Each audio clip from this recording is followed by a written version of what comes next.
Welcome to for loops lecture.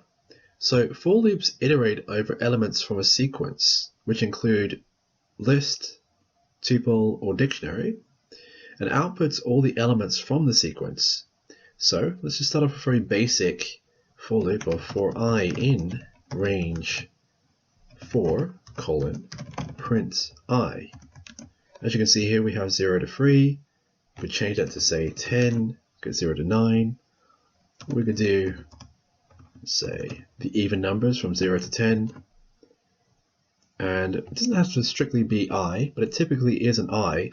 So we change it to say cake. That's not very intuitive. And with the exact same output. Okay, so moving on from that. Let's say we do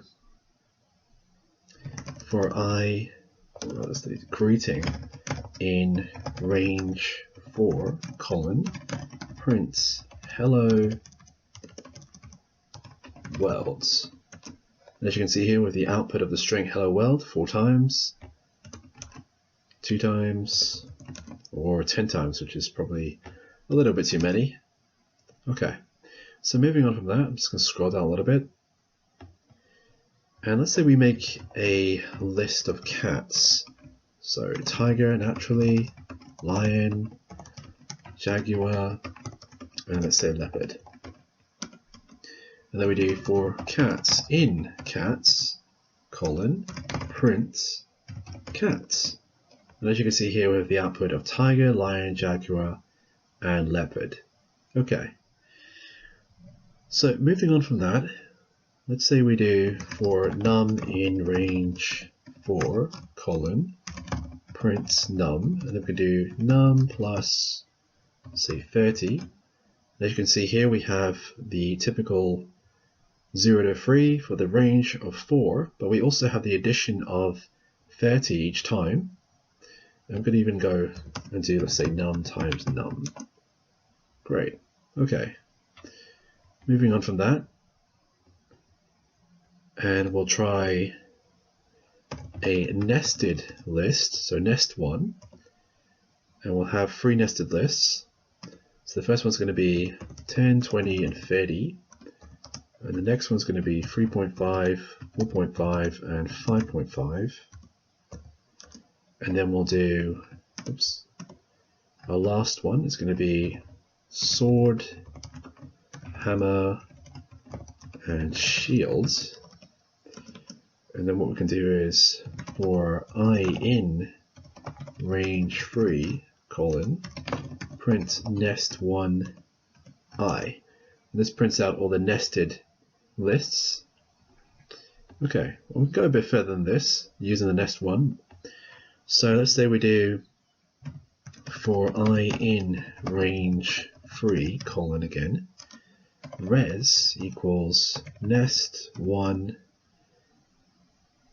0 I plus nest 1 1 I. So we're adding all of the elements from these two nested lists. So 10 plus 3.5, 20 plus 4.5, 30 plus 5.5. And then we do print nest 1 2, so we're grabbing all of the strings, so sword, hammer, and shield, and then we'll do I dot capitalize, and don't forget to put the parentheses here, otherwise this function won't work for this list. Do plus, then we'll do power level equal res. We run this, and as you can see here, we have the sword, hammer, and shield with their own power levels, which we've calculated. And notice that I've used a capitalize, which has caused the S, H, and S to be capital letters as opposed to what it was before originally. Okay. And let's say we also do weapons equals empty list. And then what we can do is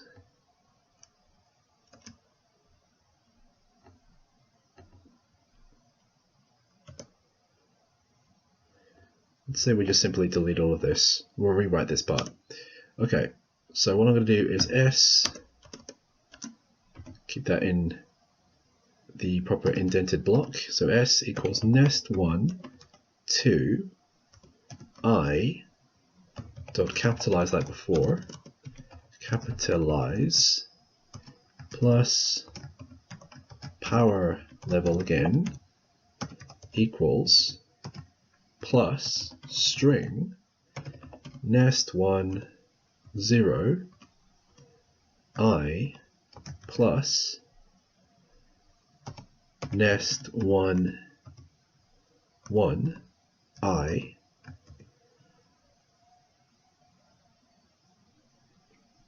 and that should work.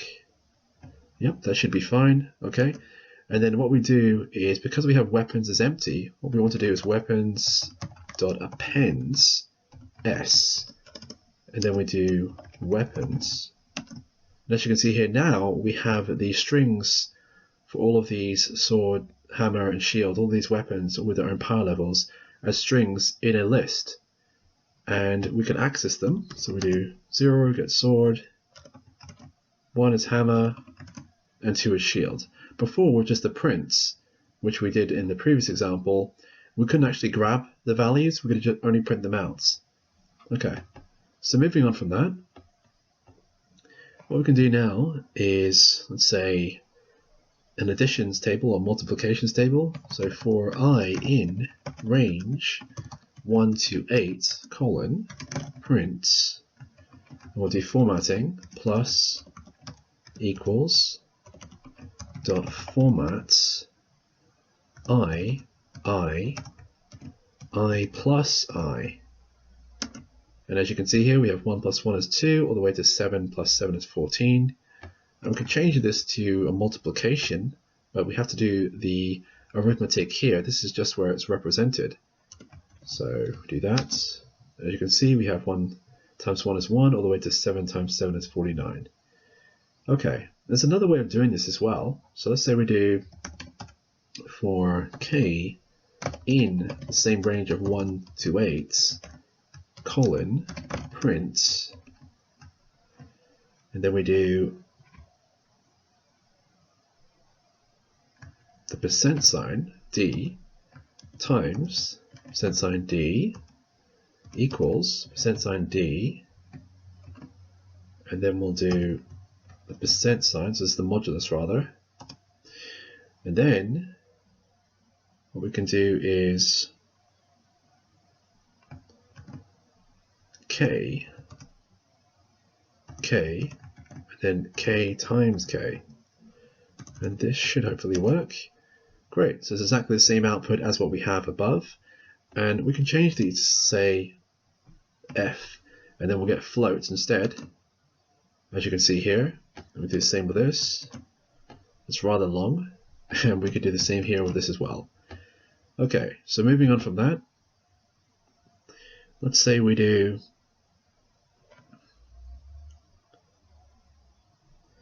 a tuple.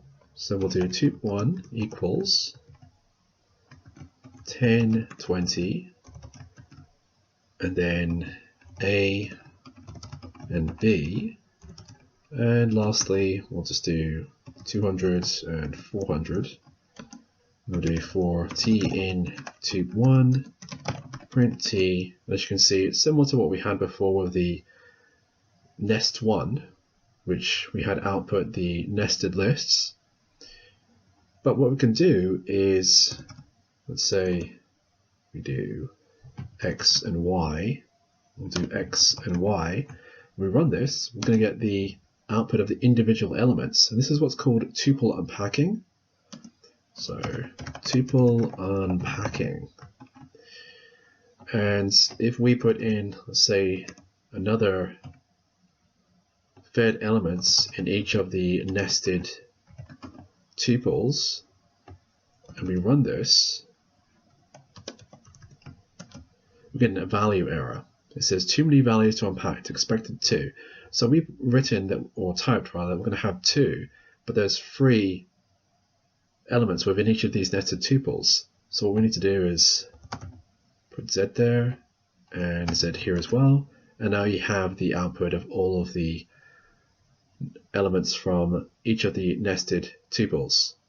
Okay, so moving on from that, what we can also do is, if I were to do for I in range 2, colon, and then I highlight all of this, and then hit the tab to shuffle it aside to the right hand side, and then run this, what you can see is it's given the output 2 times.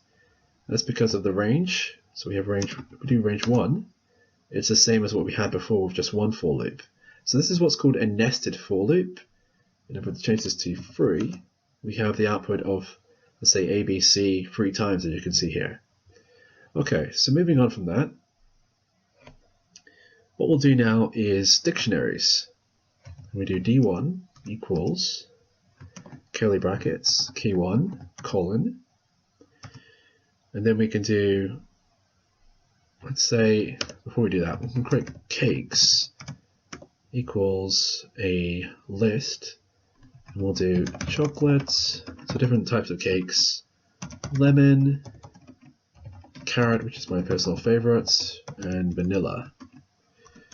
And then what we can do is the dictionary, so we'll do D1 equals K1 colon cakes, and then we can do K2 colon, and we'll do 10, 20, 30, 40.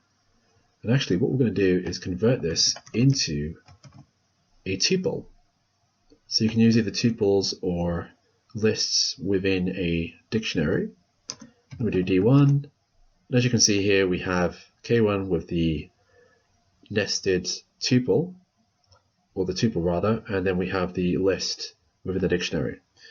And we do K1, we get the cakes, and if we do K2, we get the numbers, the integers. Okay, so how will we do a for loop using a dictionary? Well, what we can do is for D in D1 K1 colon print D. And as you can see here, we have the output of the cakes, and if we do, say, K2, we get the numbers. Okay, let's just try a few more examples.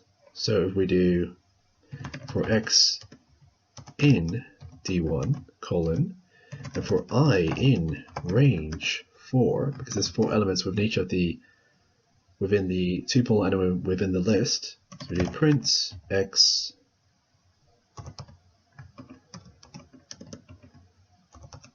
D1 X I.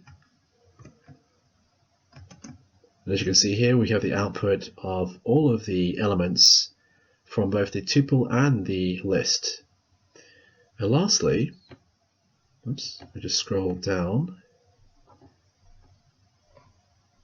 We'll do cats again, and then we can do endangered equals serious, critical, very critical, stable. Okay. And then what we can do is for C in range 4 colon print cats C dot capitalize like before, and then we'll do level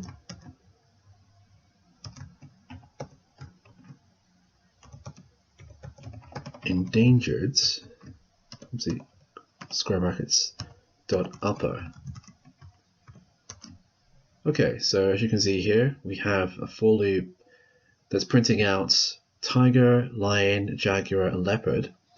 And for each of them, because I've used this /n, it indentates the output of the print statements.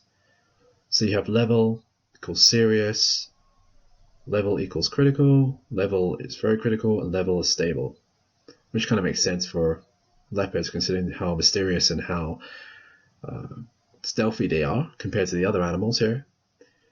Okay, great. So that concludes my lecture on for loops with lists, tuples, and dictionaries. I hope that's been insightful, and if you have any questions, feel free to ask in the Q&A. Thanks.